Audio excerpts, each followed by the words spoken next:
Well, we were a team put together at the end of the second series of Musketeers. Simon Ashford wrote episode 9, I wrote episode 10, the series finale, but it was very much a two-parter. And at that point we were working for Adrian Hodges, who was the original creator and showrunner of the show. Jess Pope, who's our executive producer, when Adrian decided not to return for series 3, because we were there, because we worked on the end of series 2, I think she probably thought it was a good idea to have us start up series 3.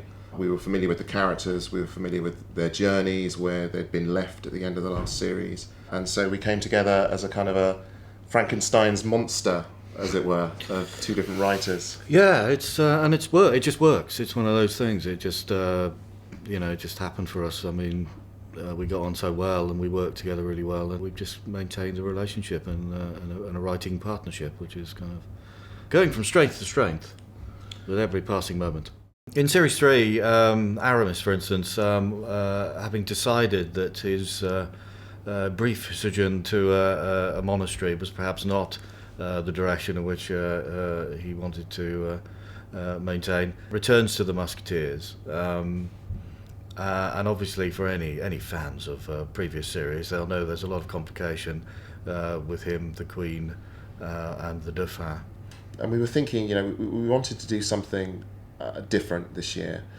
So we wanted to look at how attachment, the idea of having someone you love, makes you both weak and strong.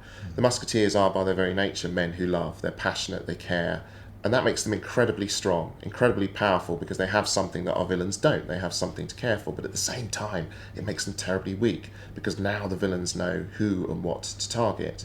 So the fact that D'Artagnan returns to Paris and has Constance, the minute he turns up on Marchot's radar and Grimaud's radar, they know how to get to him. They know that Constance makes him both strong and weak.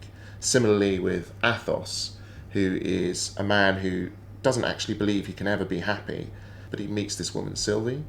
He begins to fall in love with her. In doing so, he makes himself more vulnerable and endangers the Musketeers and everyone around him. Porthos does have a specific attitude at the beginning of this series. He is somebody who, the minute he runs into the moral hypocrisy of Paris, wonders what he's doing here. He understands the battlefield, but here's a Paris that's infinitely more complex than that, where wars are being fought on multiple fronts, personal fronts, intimate, quiet fronts, not fronts involving millions of soldiers and artillery. And Porthos can't really get his head around that and struggles with it continually. Yeah, they kind of represent the better part of ourselves, really.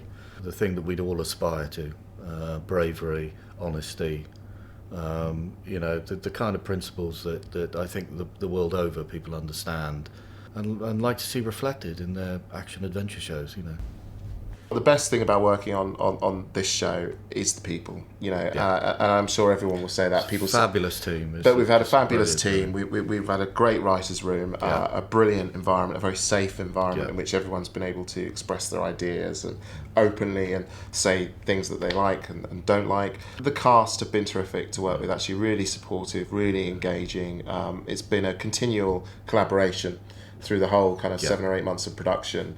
The directors this year have just worked so hard, have really delivered, and it's just been a joy from start to finish, really. Simon and I feel like we joined a family, really, because it had been going for 2 years, and we were welcomed into that family, and there's definitely going to be a great sense of sadness when this finally ends, because it's like saying goodbye to your family, but we'll always have the episodes to remember them by. We'll always have Prague. We'll always have... What happened in Prague stays in Prague. Stays in Prague, that's true. Yeah.